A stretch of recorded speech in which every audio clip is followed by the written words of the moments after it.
Good morning, Mr. David. Welcome back.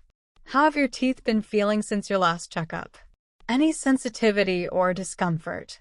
Sometimes patients mention a twinge when having cold drinks, or perhaps a slight ache after eating something particularly chewy. We also need to make sure the gums are healthy. Have you noticed any bleeding when you brush, especially around the back molars or the lower front teeth? Well, good morning, Mihira.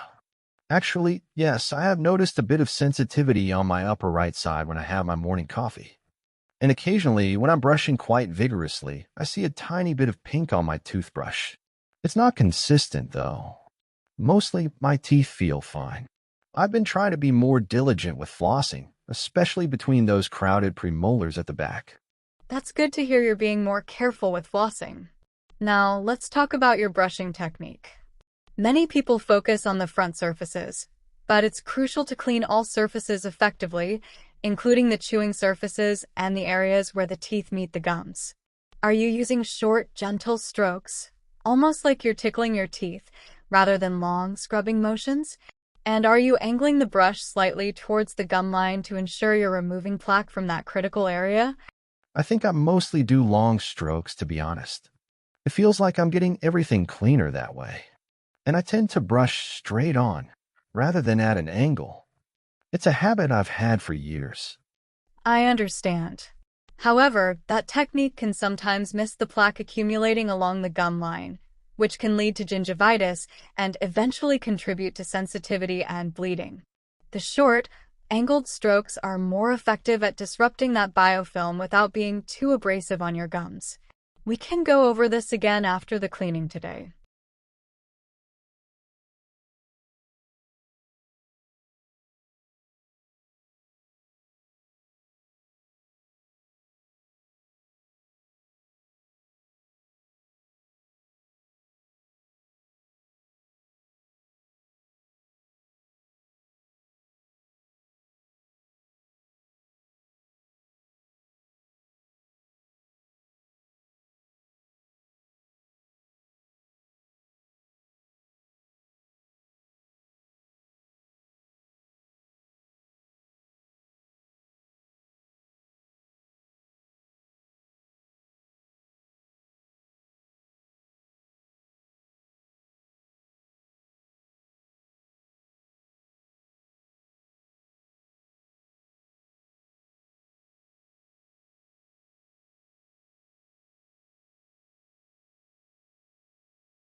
Mihira, I can see how painful that must be, and I want to reassure you that with some careful attention at home, we can help this heal well and prevent any infection.